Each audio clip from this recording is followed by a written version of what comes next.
Welcome to the Whistleblower Newsroom. I'm Christina Borgeson.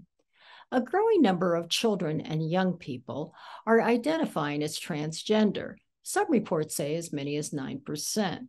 And concern about this trend is growing in the medical community. Recently, a whistleblower leaked files showing the deep concern among members of the American Academy of Pediatrics about giving children dangerous puberty blockers and sterilizing them for life with gender reassignment surgery. My guest today, investigative reporter Jennifer Bilek, has followed the emergence and growth of the transgender movement, and she says that the explosion of press coverage and changes in the law and language pertaining to gender is no accident. How does she know? She has followed the money, massive amounts of it. She's here to talk about that today, as well as the agenda behind that money and the attack machine that protects it. Welcome, Jennifer. Hi, Christina. Fascinating articles you have written. I want to start from the very beginning when you found yourself in trouble with some trans activists. You said you were deplatformed by some trans activists. I was deplatformed, yeah. I started getting involved in this in around 2013. I wrote an article for Female Erasure, an anthology of radical feminist writing with a colleague of mine. And we started looking into the whole industry aspect of this agenda. I prefer to call it an agenda as opposed to a movement. And as I went further into that, like a lot of people I knew were getting deplatformed, other activists, professors. And as we went year by year, more and more people were being deplatformed and censored over this issue. What was the first thing they deplatformed you for? I was trying to get venues for other activists, environmental activists, to speak on the East Coast of the United States because they were on the West Coast and they were getting deplatformed everywhere they went. So I said, well, this is the East Coast, I'll be able to do something over here. So I got like 3 different venues, and immediately they called me back up and said, like within a couple of days, they said, oh, sorry, we can't platform you or this organization. They weren't even going to be speaking about this issue. They were going to be speaking about the environment. But they had already been like sort of blackballed as transphobes because they acknowledged biological reality and the reality of sexual dimorphism. Obviously you're going to work for the environment, you got to acknowledge biological reality, right? Right. So, I started to get very, very concerned, and I was very angry. I was like, well, what is going on here? This isn't kids doing this. There's something else going on here, and I'm an American. So of course I was like, well, you got to follow the money, right? Exactly. I don't want to find out anything. So I went looking at all these LGBT organizations, which used to be LGB organizations. And I was like, well, when was the T added? And why was it added? And what I found was this incredible political scaffolding to drive this ideology through our cultures, not just our culture, but all over the world. Right. And the first place I looked was the 2 largest LGBT LGBT organizations in the United States, which was Gill Foundation and Arcus Foundation. And they both started around 2000. And then the T was added to all these LGBT organizations around between like 2004, 2006. They all started to add the T. Now, nobody ever got a memo about this. Like, why is the T being added? What does this have to do with? Why is it a good thing?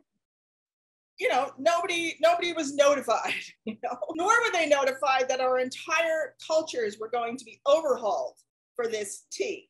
So I was like, well, what's going on around in the culture at that same point? And, AIDS was just sort of gotten under control in the United States. So then these 2 organizations, these large, LGBT organizations come up. Like, why would they be coming up then? And Arcus Foundation, they've spent billions of dollars. The founder of Arcus Foundation has spent millions and millions and millions of dollars sending grants to cultural organizations and institutions You're talking about John Stryker. All right, John Stryker is the founder of Arcus Foundation. He's also the heir to Stryker Medical, which is a $17.1 billion medical corporation. They do medical supplies and all sorts of medical stuff. You mentioned the term dimorphism.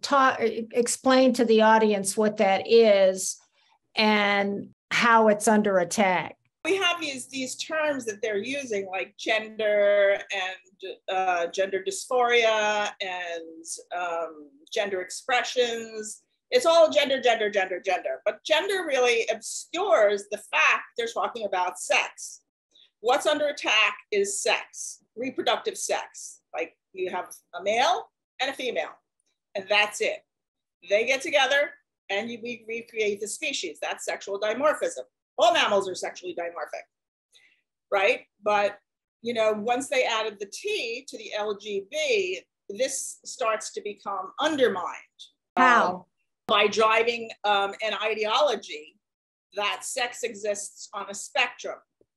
Like basically all our politicians, all our NGOs, the largest law firms in the world, the largest international corporations in the world, the biggest corporations in the world, the biggest banks, all of a sudden simultaneously decide, not just here, but globally, decide that all of human history, you know, our biological history is all wrong. And now we exist on a, you know, sexual dimorphism actually exists on a spectrum. It's not dimorphic, it's not binary, right? So there's all these different expressions of sex. And they're using like intersex, for instance, which is a disorder of sexual development, to sort of drive that narrative. That's people who are born like hermaphrodites, for example. All intersex conditions are either a male condition or a female condition. So people with these, you know, differently ordered sexual characteristics are either male or female. You broke down in your article who are the rich men institutionalizing transgender ideology. You really broke down how this whole thing started. And you said that one of the first signals was a Time magazine article that came out. I think yes, Laverne Cox was on the cover of Time magazine in 2014, and that was quickly followed in 2015 by Bruce Jenner being on the cover of the magazine as Caitlin, you know, dressed in a woman's corset, and everybody going rah, rah, rah. This was also around the same time that Jazz Jennings' reality show was coming to the fore. You know, everybody was watching Jazz Jennings and all of the surgeries that he was having to manipulate his sex characteristics. Right. And he's had, you know, he was a child when this all went down. He was like 4 years old when he started to do the talk show circuit. And really? Jazz started at 4? Yep. He was on with Barbara Walters and Oprah Winfrey, et cetera, et cetera. And yeah, his parents were just saying that he was a girl.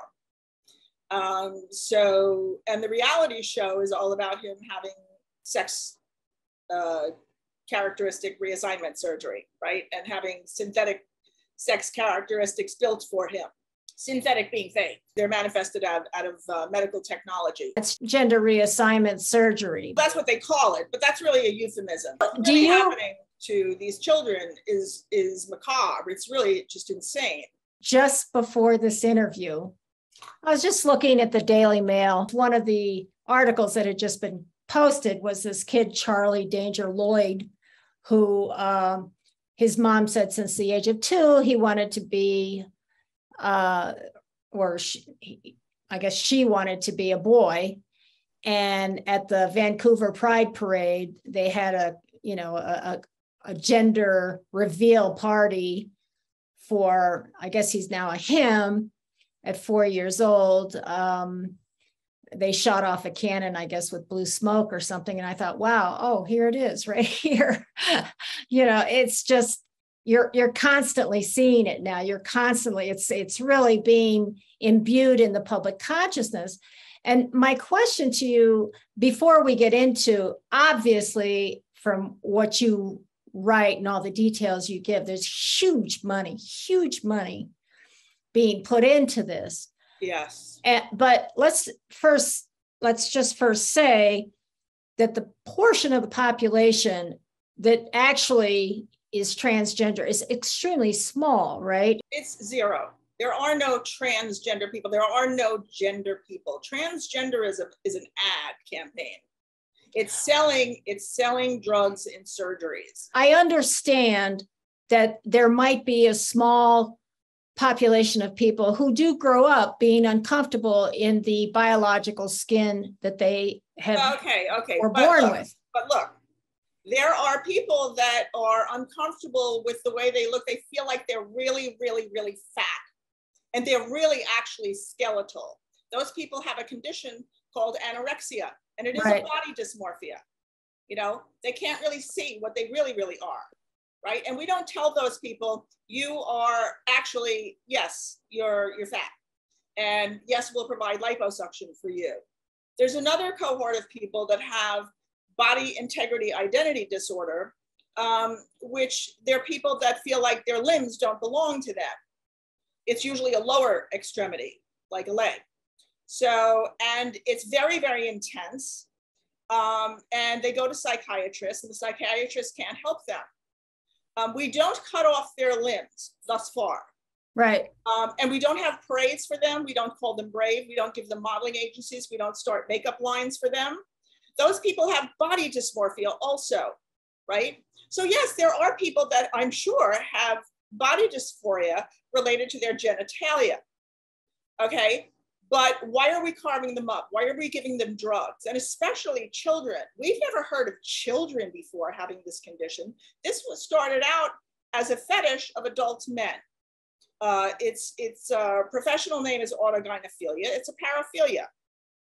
They obsessively and compulsively objectify female biology and covet it for themselves.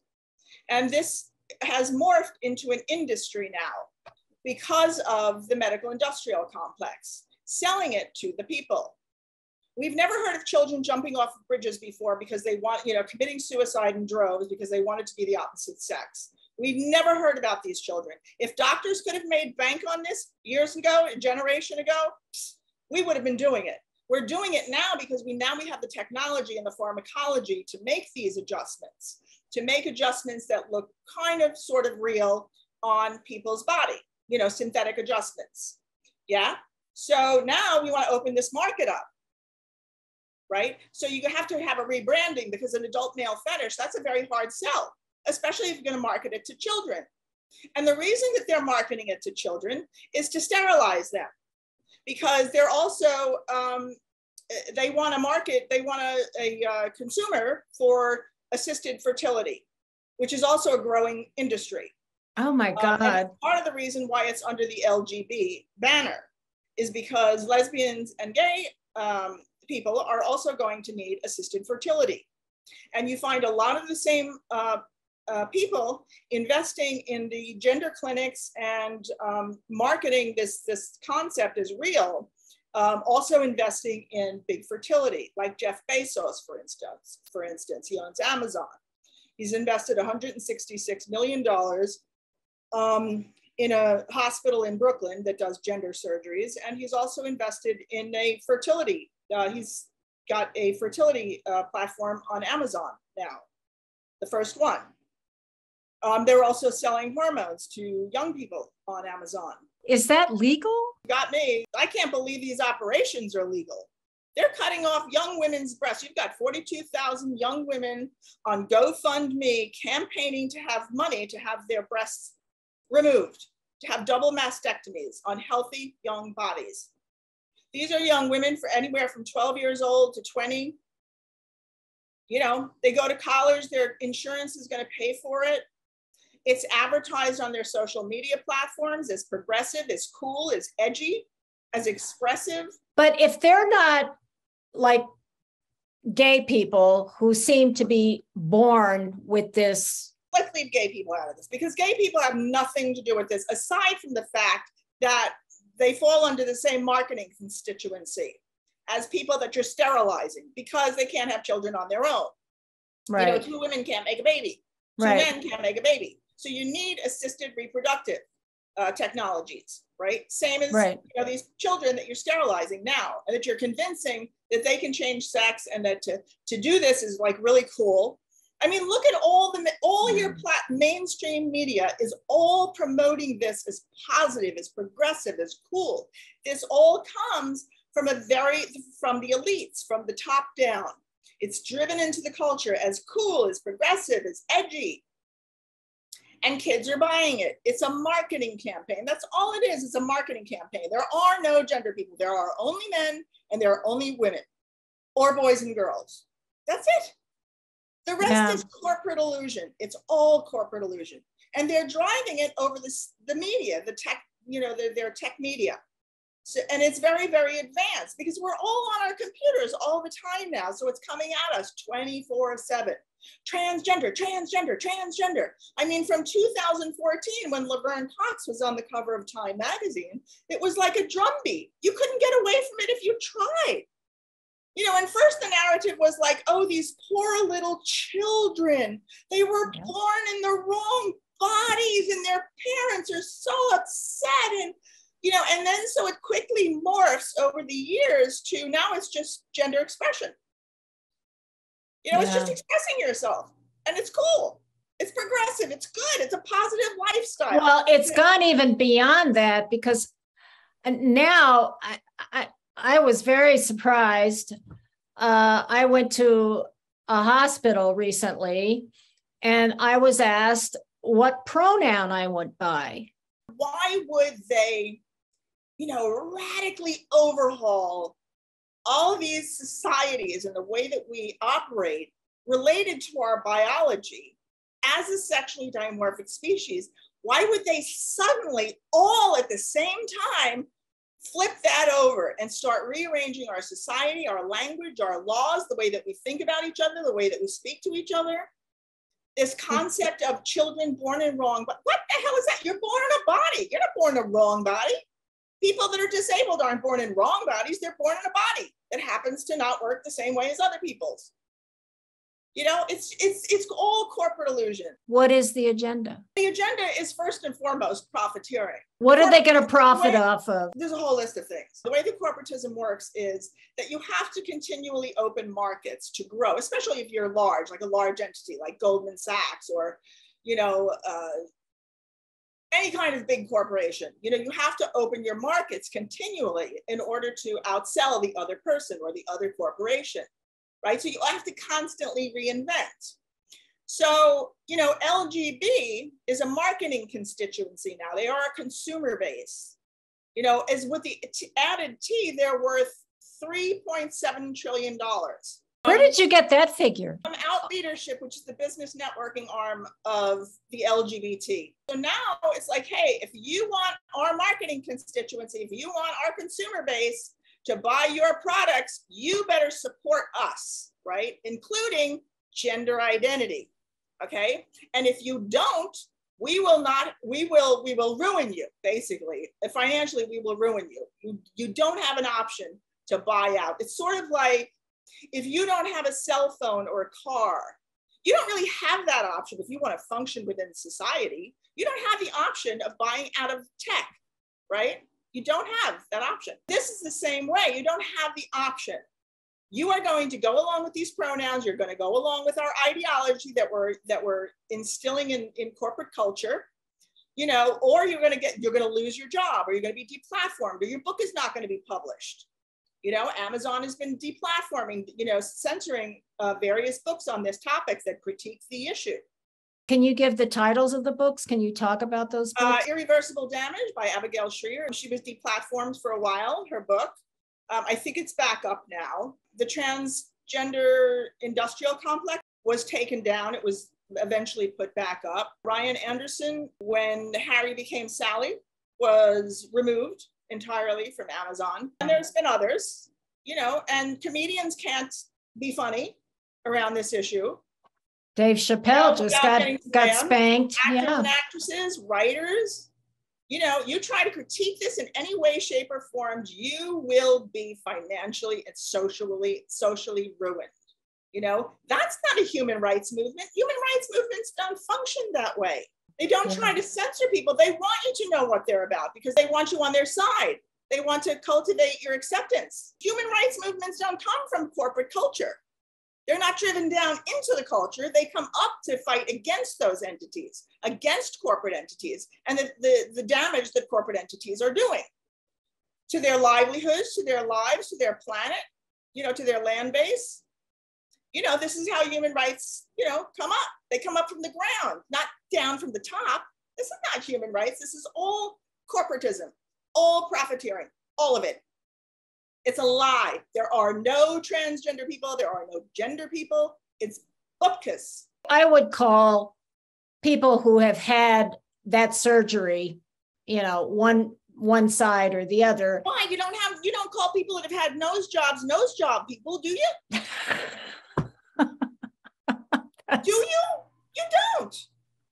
Face job people. You don't do it. Why don't you do it?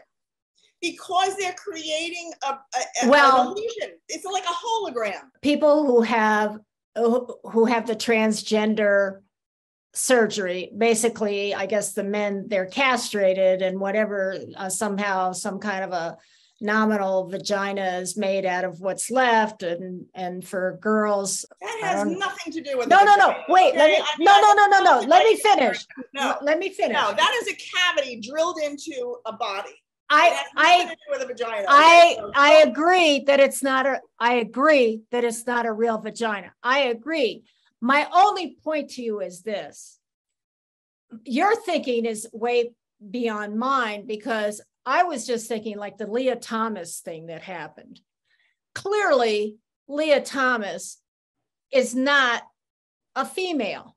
She's not female.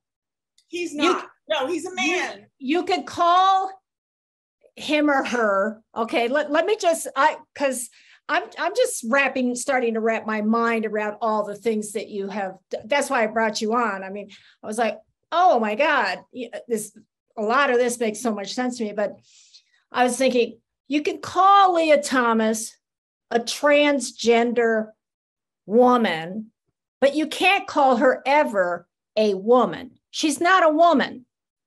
She's not. Biologically, she is not.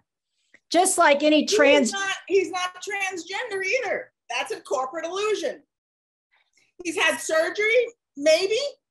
And hormones. Had surgery. He's probably taken some hormones, and he's a man.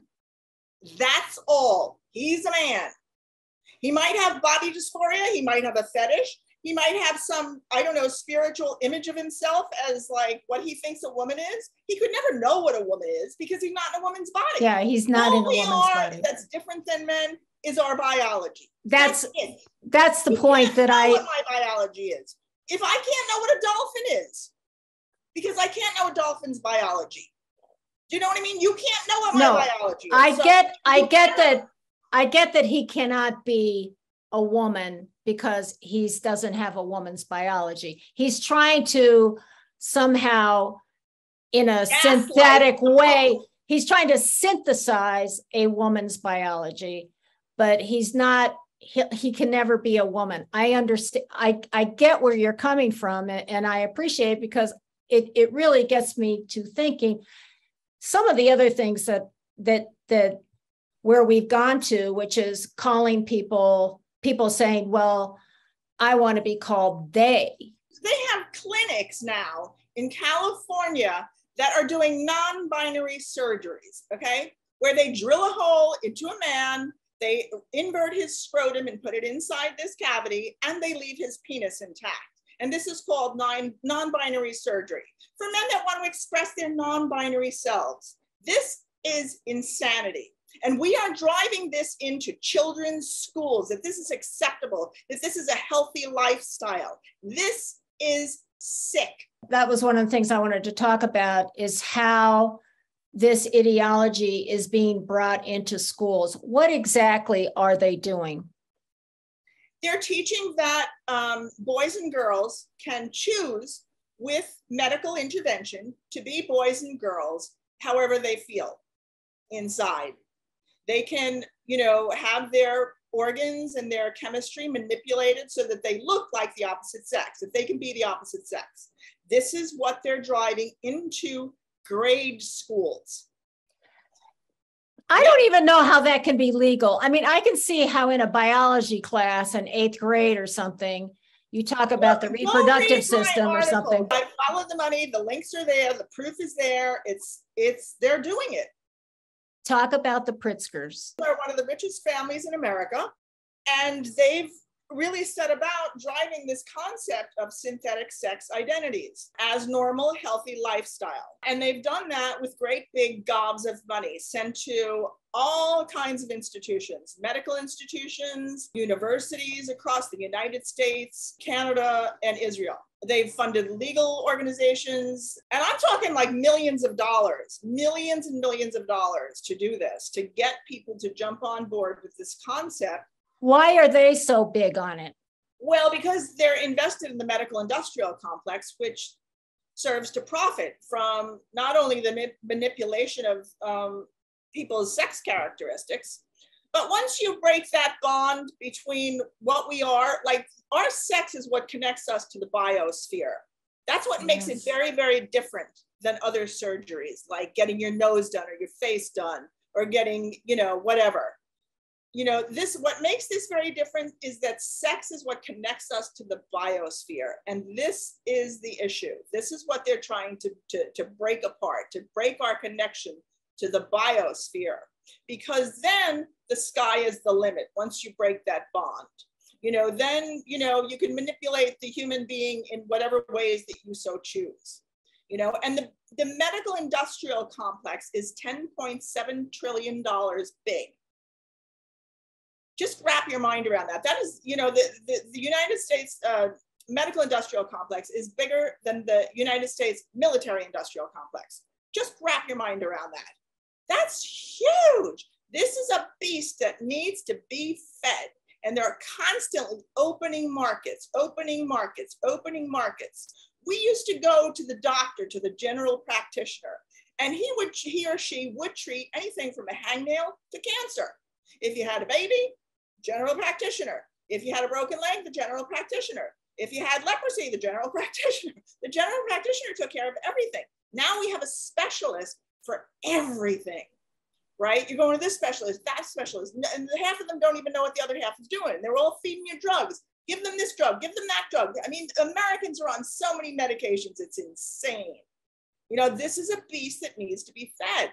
And they have opened markets in sexual identity. They entered the real human rights movement for lesbian, gay, and bisexual during the AIDS crisis. This is the techno-medical complex, right? They come in because, people are getting sick, so they come into this small grassroots movement, and then, they never leave.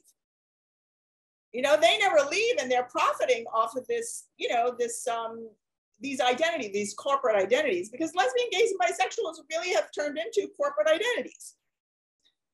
Look at just the month of June, right? Pride, pride, pride, pride. Pride this. All the corporations come out. All the banks are like advertising pride, pride, pride. We're all on board for pride. Right?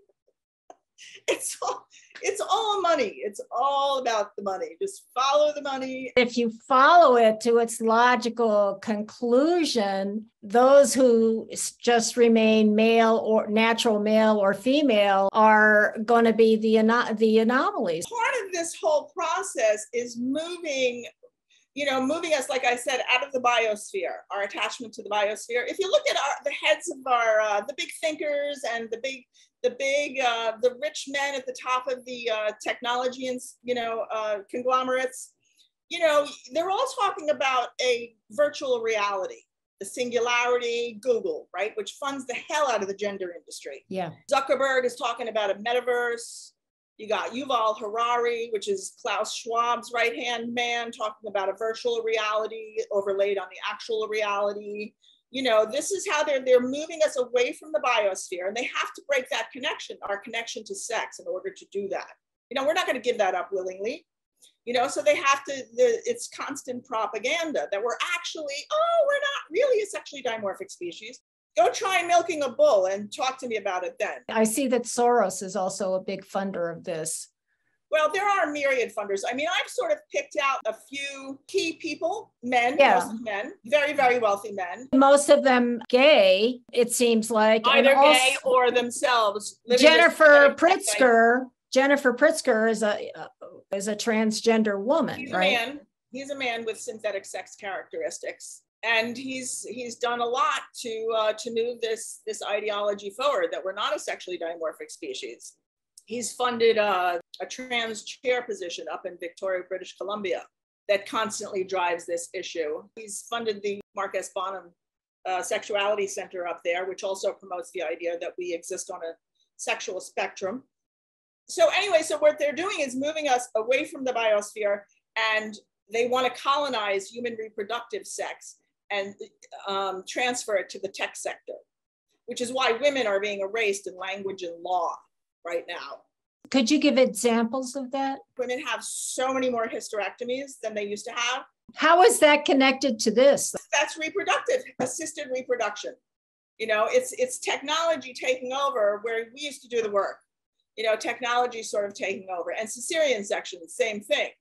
And you have all the assisted fertility market, you know, cryopreservation, surrogacy, implanting eggs, implanting sperm. And I can't really talk about this issue without talking about Martine Rothblatt, who is an American entrepreneur. He also has adopted female synthetic sex characteristics, calls himself a woman. He co-founded Sirius XM radio, satellite radio. He worked at on the Human Genome Project at the UN level. He's created a robot of his wife. He's created a religion called Terasum, which is a techno religion. He believes that we are making God as we go along. He's basically drawn a roadmap of this ideology. In his book called From Transgender to Transhuman, he talks about how the idea of sorting us into men and women is tantamount to South African apartheid. He authored the first gender bill with several other transsexual lawyers. They created a legal edifice for disembodiment, if you will, or dissociation from sex, right? From your own biological sex. So he with these other lawyers, these transsexual lawyers with the same fetish, created this legal structure. And the other legal bills that have come out, the gender bills, what they call gender bills, which are really sex abolition bills, are all sort of formatted on that. You know, that was like the template, the original template. When you call them sex abolition bills, can you recall the language that actually implies that or says that? Oh, they call it gender. What's gender? What is gender? What is gender? Feminine and masculine. You have to look at what they're doing, not what they're saying. They're deconstructing sex. You can get a new birth certificate with whatever name, sex you want on it. You know, you can get a driver's license, same thing. You know, there are people that have gone into medical facilities for help and not told the staff there that they're actually biologically the opposite sex and been mistreated because of that.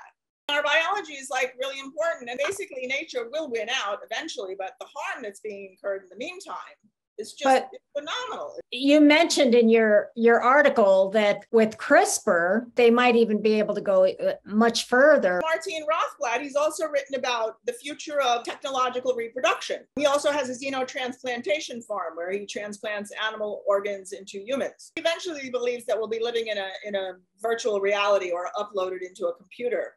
But in the meantime, you know, he believes that sexual reproduction technology will give us the opportunity to have the eggs of some woman implanted into another woman, fertilized by some guy, and maybe there'll be an animal DNA in there also, so that our parents won't even be our genetic parents, but we could have like animal parents, and he sees this all as progressive. This is all progress. This is all great.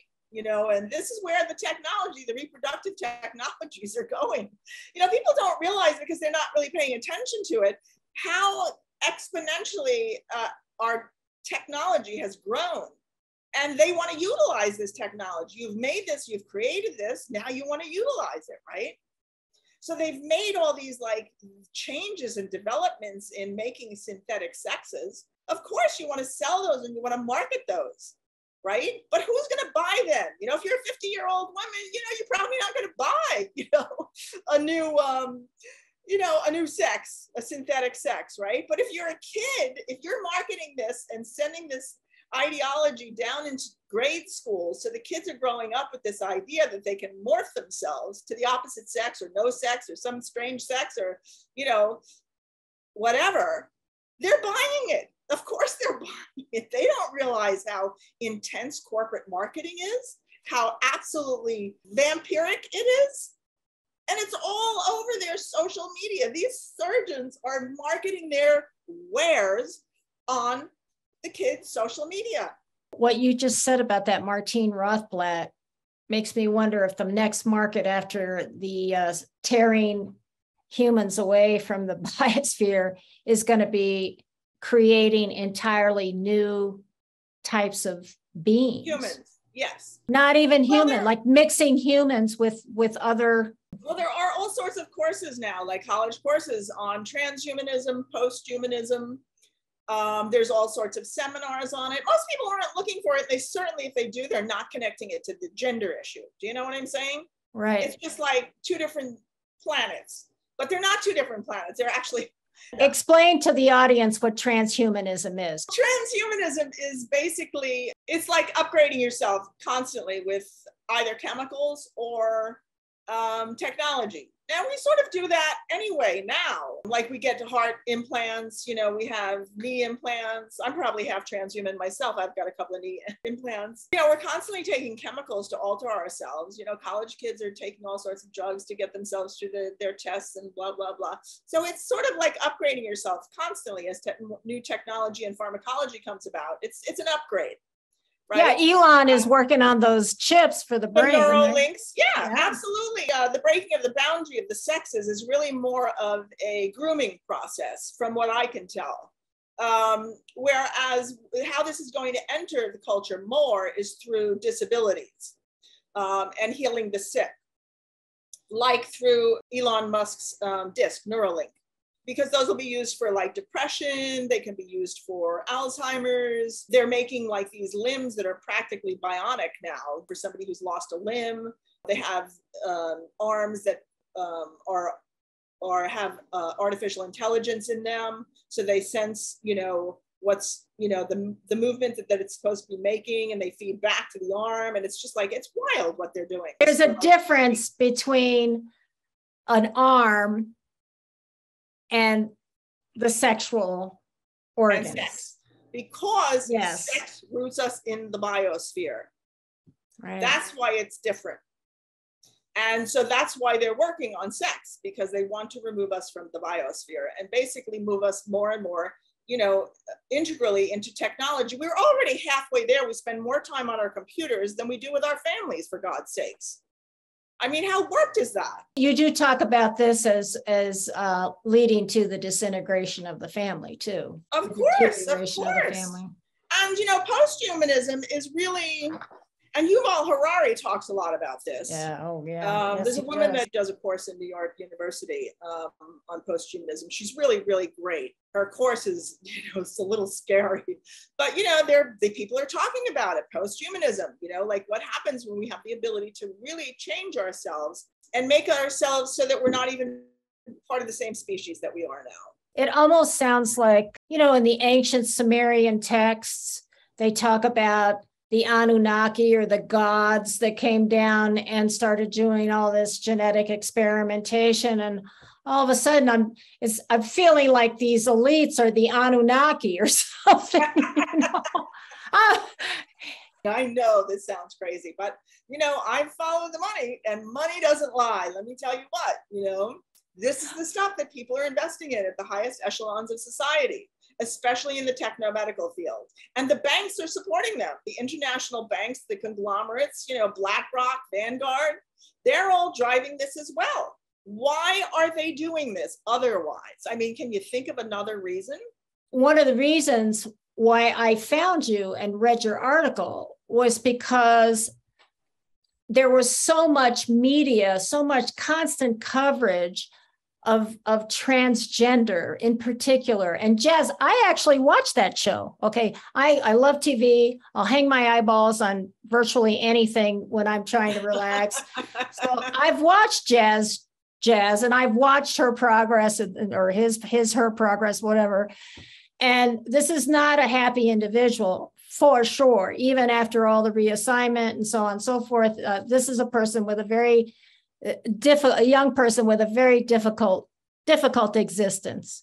First clinic to do this in the United States, Johns Hopkins University Hospital gender clinic, closed in the 1970s because it was already, they did the stats were in. This is not success. People are not happy after these surgeries, long term. So they closed the clinic. And then all these other clinics popped up in their stead.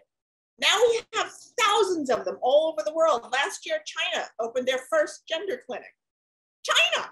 Who's going to these clinics? The people that are being marketed to, children, young people. Yeah, but children can't take themselves there. You have the whole psychiatric industry that are bought and paid for by the rest of the medical industrial complex, by the LGBT. You did mention the capture of the American Psychological Association. Yeah, they're driving this ideology. So you take your kid to the psychiatrist because your kid is just like going bonkers. They show up one day and go, oh my God, I'm not really a boy, I'm really a girl, right? So you're like, okay, you're going through a phase, right?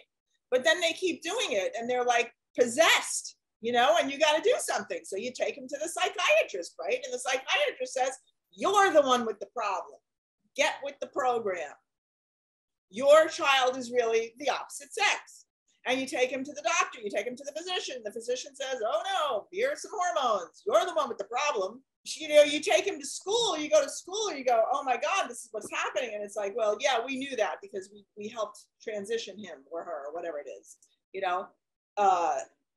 and you're like, well, where the hell do I go then? And then you start to talk to your best friend and your best friend turns to you and goes, you are a bigot.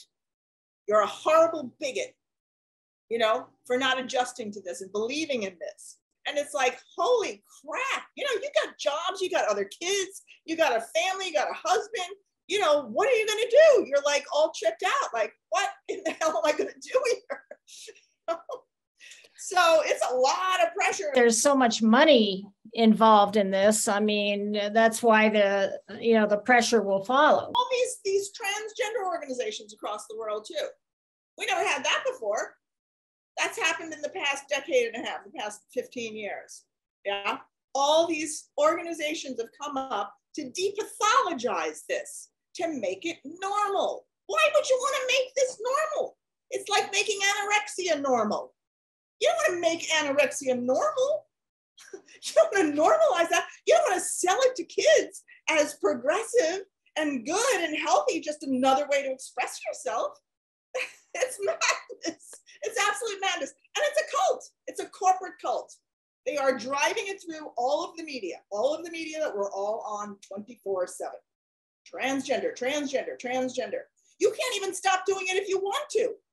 You have to rearrange your brain now because it's like, what do you mean there's no transgender people? Like, isn't that kind of crazy? The conversation I'm having with you right now is I see the rearrangement. The rearrangement now is much more clear to me, having spoken to you. I mean, you give all these names of all these organizations and places like Harvard and, Pritzker. This is also a very elite, agenda.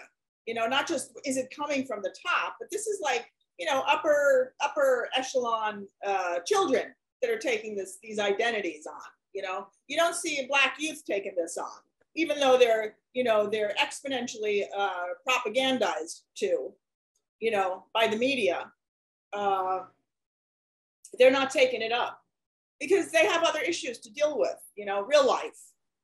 But these are privileged white children that are basically taking up these identities. Go to any of the marches, go to any of the protests that they do outside of any venue where anybody critiques this issue. Feminists or comedians or anybody.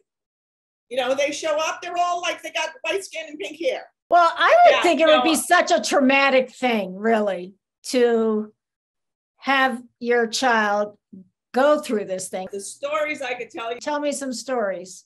Well, I have a friend who works at the Christian Post, Brandon Showalter, and he covers a lot of these stories, and he hears from parents all the time. So he shares them with me on occasion, but some of the time I'm just like, look, I'm already following the money. I want to stay in my wheelhouse. I cannot handle these stories. But you know, there's an organization, PIT, which is Parents Against Trans something or other, but it's PITT, and they publish on the platform GenSpect, which is also a platform to help parents that are going through this. And so PIT are parents that write about their stories with their children, what they've gone through. And they are absolutely harrowing. You know, this one woman was like, you know, did everything in her power to, you know, stop her daughter from having a double mastectomy. I think her daughter was like 15. And, you know, she was just, you know, she found herself like under a hotel, you know, table, just, you know, sobbing because she couldn't stop it. And she knew her daughter was going to, you know, was having this operation.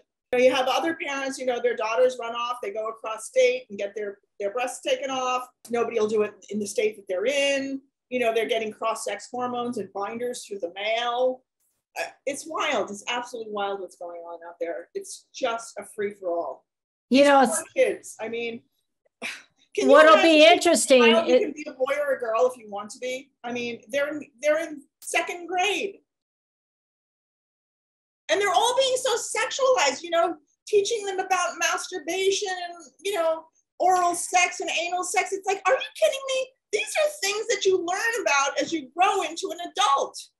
You know, you learn it through experience. You don't have to learn this in school. What happened to math, English, you know, science, history? You know, what happened to letting children discover things? Why do you have to engineer them all the time?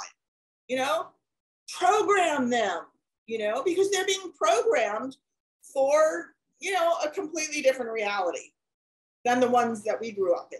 People of our age, even in their people in their 40s or practically maybe 35 on up, I think are considered a dinosaur market.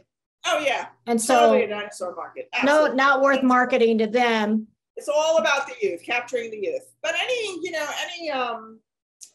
totalitarian, you know, regime is going to do that. They're going to target the youth. They want the youth. They're not interested in us, you know. Because it's easier to make it their normal. Exactly. And it's happening. I mean, it's happening. You can't talk to kids about this today because they've all got 3 friends that are transgender. You're attacking their friends, right? Or them. They're taking on these identities in packs now in school. Well, groups of girls. My daughter is a millennial. And I said to her, I said, how can somebody stand there and ask you to call them they when there's one person standing there in front of you? And she goes, oh, Mom, just call them whatever they want to be called. And I just told her, I said, if I do that, then I'm giving in to some kind of Orwellian situation where one is many and many is one.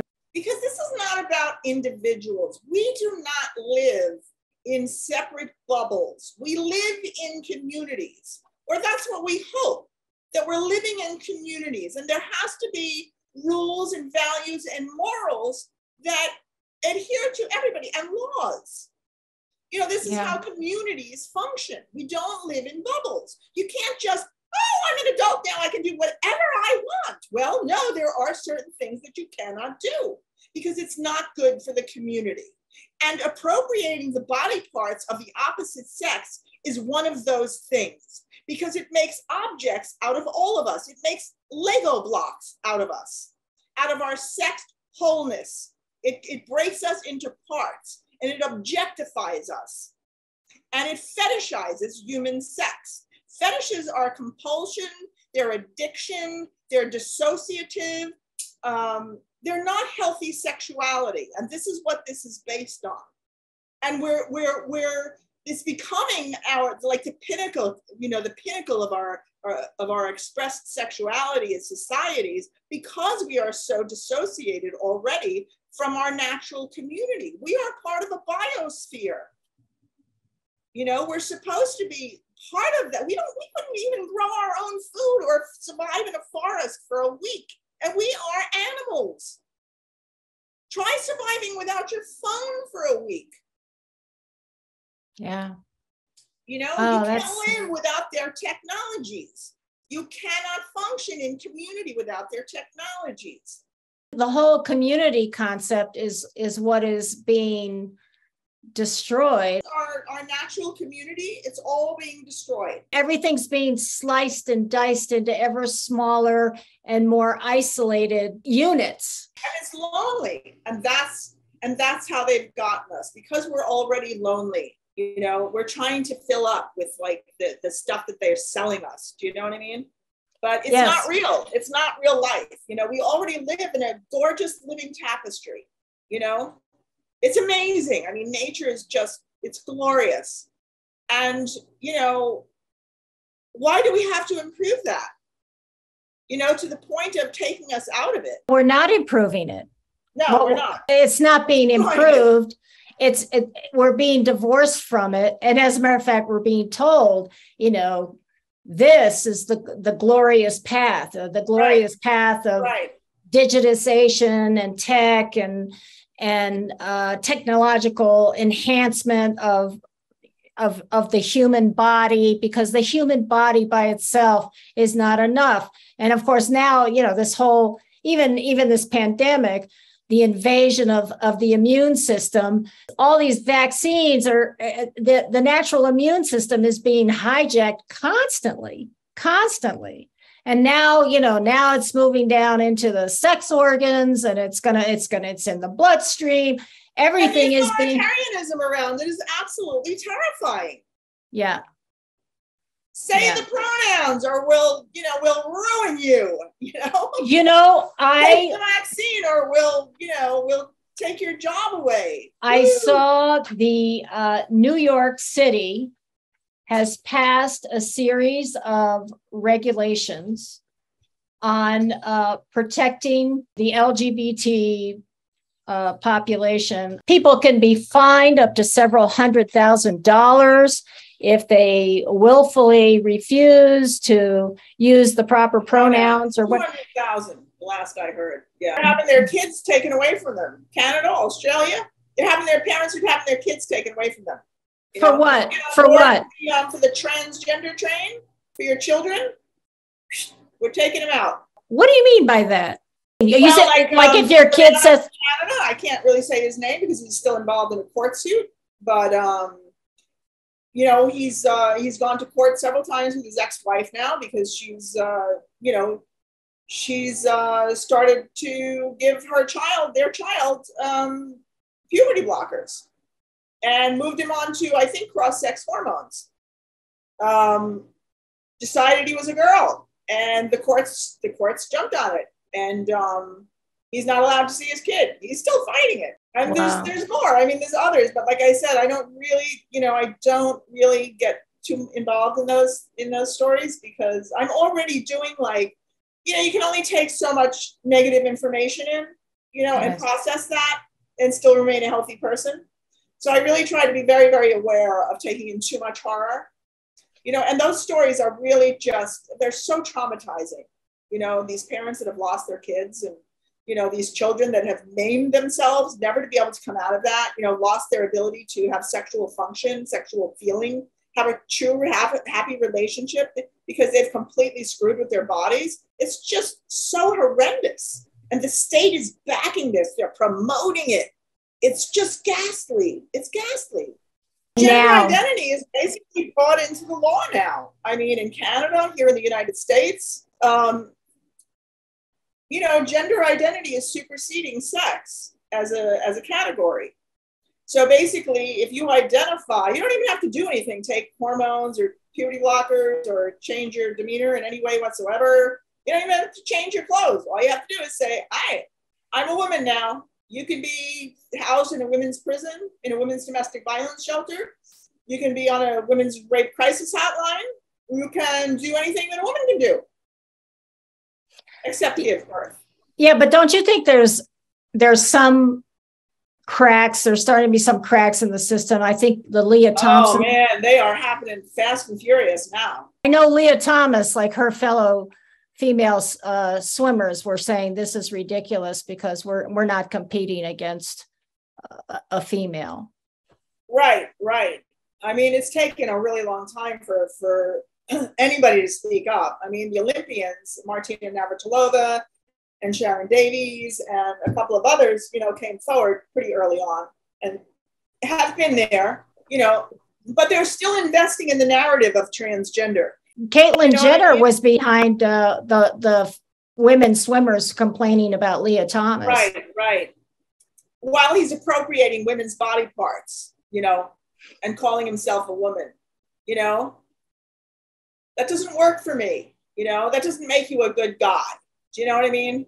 You're running around calling yourself a woman, appropriating female body parts, as if we're parts to be appropriated, as if we're an identity, a costume that you can wear for yourself. No. This is insanity. Appropriating the body parts of the opposite sex is sexual objectification. And I know feminists who don't even get this. A lot of feminists are on board for this because their organizations are bought and paid for by Arcus Foundation, by Pritzker Foundation, Tawani Foundation, I should say. They're all, they've all been propagandized by the media. The media is totally sewn to the medical industrial complex. I did a blog post about this specific issue, and I just took, 3 different conglomerates, like Harper's, I think it was Harper's and Comcast and another one. And I looked at all their media platforms, because, they're not like separate platforms, like Condé Nast would have I think Glamour, Style, like a whole bunch, like maybe 30 different platforms, like magazine platforms. Right. And then, television, radio, blah, blah, blah. They're conglomerates, right? So the message goes down through all of their platforms, the same message, different face, same message. And so at the end of this blog post, I made a Google document, and I took each of the conglomerates and I showed what is their health platform, right? And then what is the message that's going through all of their different platforms? And it's all the same message, all at the same time across all of these platforms. Yeah. This is propaganda. This is state propaganda. Yeah. When somebody tells you that men can be women, they're gaslighting you. But when the state tells you this is a psyops. This is a psychological operation. Talk about the cracks in the system. I mean, we talked about Leah Thomas, but what other ones are you aware of? The Tavistock Clinic in the UK just closed. The Tavistock Kids Clinic, the gender identity service over there. They only have one, but it's very, very big.